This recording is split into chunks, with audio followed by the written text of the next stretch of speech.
It was a rapid-fire first half. The night opened with a 25-0 power jam from the Quad Squad's hazed and contused. The Quad Squad grabbed 5 of the first 6 leads, and after 14 minutes of play, were out to a 72-28 lead. Magic Missile caught the first power jam for the Unholy Rollers immediately afterward and put 25 points on the board for her team to narrow the lead. However, back-to-back jammer penalties on Unholy rookie Fang Dangle around the 9-minute mark blew the score open for the Quad Squad, who went on a 42-0 run. The first half closed with the Quad Squad with a sizable 143-89 lead. The Unholies were quickly back in the hunt after the first 2 jams of the second half on the strength of 2 big power jams. Splatter Alice started off with 33 points, followed by 29 more from Mac the Knife, and the score was suddenly knotted at 151 points apiece. The game became classic hit-it-and-quit-it play, with the exception of a double jammer penalty jam where the Unholy's Twisted Halo outscored Roxy Moxie 19-10, and the Unholies took their first lead of the night, 177-171. With a score tied again at 187, the Quad Squad slowly edged out to a 206-193 lead. It was then that the entire Unholy's pack committed penalties and stacked up the penalty box like the flight line at O'Hare. The Quad Squad 4-wall shut down Heavy Metal, and Hazer milked the full 2 minutes against the short-handed defense for a 34-1 score. The Unholies weren't done.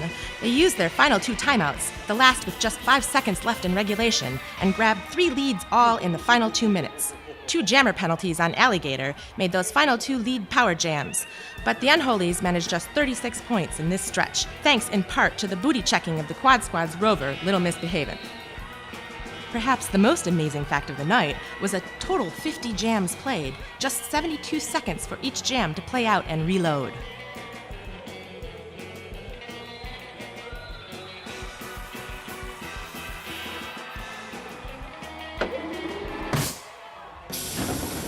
Unfortunately for the Vaudeville Vixens, they couldn't find any scoring traction of their own in the first half. Already down 72-20, 20 minutes into the game, a 20-0 power jam for the Crossers, Senorita Slam, buried the Vixens at 92-24. A 12-4 turn for Darling Nikki, aided by the defensive play of Sugar Lumps, was the lone bright spot late in the Vixens' first half. At the break, the Double Crossers led 111-41. Against an anemic Crossers scoring pack, the Vixens began to rotate in veteran jammers Darling Nikki and Sugar Lumps more frequently in the second half. It was Nikki who once again provided the spark for her team with 19 and 15-point scores.